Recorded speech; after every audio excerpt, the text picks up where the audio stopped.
They clapped when his name was announced. I was standing 3 rows back when he leaned into the microphone and said, "I did this on my own." That sentence hit harder than the moment I found the hotel receipt hidden in his laptop bag. I didn't cry. Not then. Not even when the room filled with applause and pride that didn't belong to him alone. I just felt something hollow out inside me, like a room being quietly emptied while the door stayed open. I'm 36 now. Back then, I was 34, working as a brand strategist in Chicago.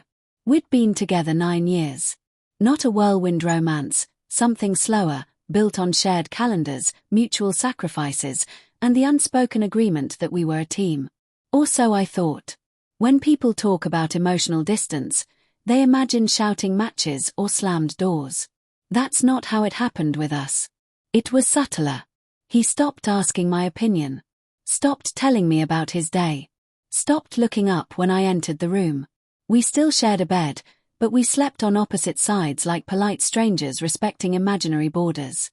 He was building a startup. Everyone said he was brilliant. Visionary. Driven.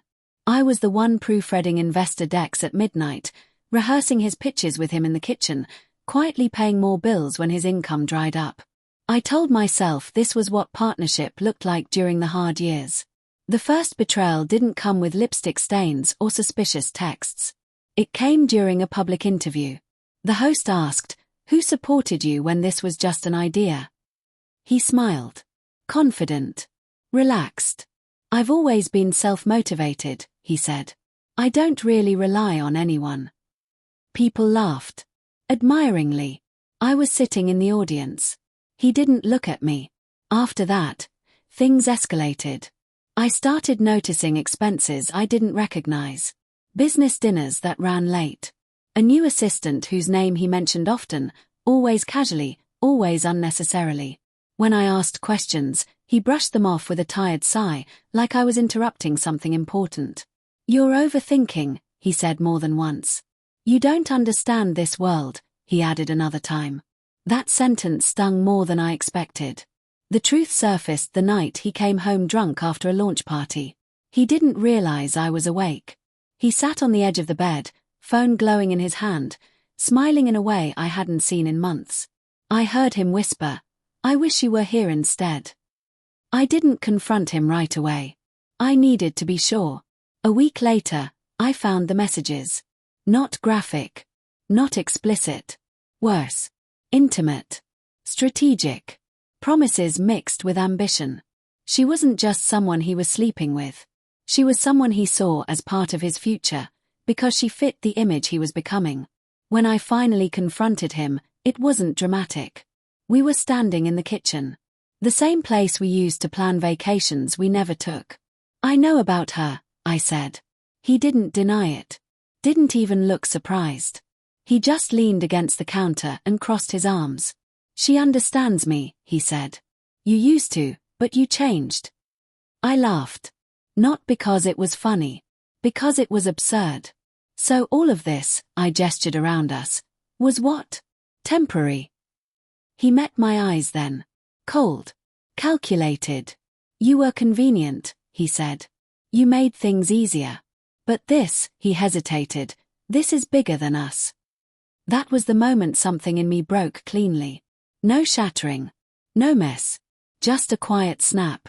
I left that night with a suitcase and my dignity, or what was left of it. The weeks after were brutal. I lost weight without trying. I questioned every memory, every sacrifice. I wondered how someone could stand on years of your support and claim the height as their own. The turning point didn't come with a revelation or a revenge plan. It came on an ordinary Tuesday when I realized I hadn't checked his social media in 3 days. I hadn't wondered what he was doing. I hadn't imagined what I could have done differently. I sat at my desk and felt still. That's when I understood something important. I had been shrinking myself to fit into his story.